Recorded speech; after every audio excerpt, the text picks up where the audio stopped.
Benefield faces 25 years to life in prison if she's convicted. Closing arguments are expected to start tomorrow. It's happening quickly. I'm joined now by Tommie Benefield, Doug Benefield's cousin and family spokesperson who has been in the courtroom for the whole trial. Tommie, thank you for being with us. I feel for you having to sit through all that. It's just horrible. Were there any really standout moments today, you would say, when it comes to the defense's witnesses? Yes, sir. The prosecution was able to pretty much show that all three of the witnesses, Dr. Quintal, the Dr. Liu, the medical examiner from Miami who's retired, both of their stories predominantly came from Ashleigh. That was both shown in Dr. Quintal's case, that he met with Ashleigh 5 times. He only met with Doug twice. And he admitted listening to her story over and over again. Remember, Dr. Quintal's a trauma resolution counselor, not a diagnostic counselor. So we were pleased that his testimony did not really carry the day. Dr. Liu, the medical examiner who was brought in by the defense, once again made many mistakes compared to the evidence, in particular claiming that she could tell the order of the shots, even though the firearms ballistics expert that the defense brought in couldn't tell that. And there was a big disparity between her testimony, in particular what Ashleigh said about Doug lunging. He was 10 feet away when they started.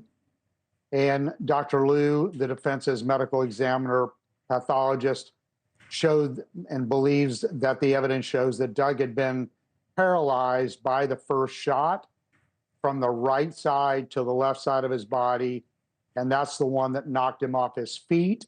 The other 2 shots, one grazed his arm as he was falling, not the story that she said.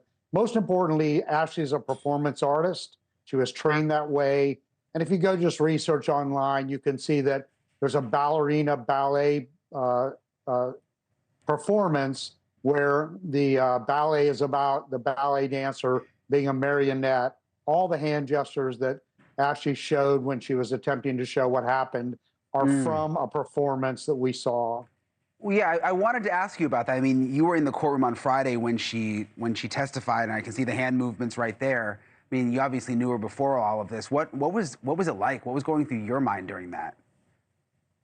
Well, we appreciated the fact that she took the stand in her own defense, that she attempted to tell her story. The problem is the evidence is completely against what she said. In particular, they claim that Doug was a ninja artist. She used the word ninja, but he was not trained that way at all. If you walked in a room and someone's pointing a gun, you're going to turn to leave. You're normally going to have your dominant side. This is going to come out also in the photos that are coming out tomorrow in the rebuttal from the prosecution. And both the medical examiner last week and the defense's own witness, the ballistics expert, showed that Doug was shot from the right side clearly, not from the front where he was coming at her. Yeah, that's a key point that I think obviously the jury is going to have to take in. Do you think this could wrap up by the end of the week? Where are we on timing, do you think, Tommie? I think we have a minor rebuttal, just a few questions in the morning for some photos that were admitted into evidence that show Ashleigh had a similar face or droopy eye as her defense team pointed it. That'll come out tomorrow. The mugshot will come out tomorrow that shows that droopy eye even after 3 weeks after the shooting. And then there's a photo of Doug where, once again, they claimed he was this beefed up guy, but you'll see pictures tomorrow where a month before the shooting and the killing, he's not beefed up like he was. Closing arguments at 1 tomorrow. We believe closing arguments will take 60 to 90 minutes from both sides, and it should go to the jury tomorrow afternoon. Wow. With the Yeah, we'll follow it, Tommie. We'll get back with you tomorrow and see how things went. It's such a fascinating case. It's so sad what happened. Tommie Benefield, thank you for joining us tonight. We appreciate it.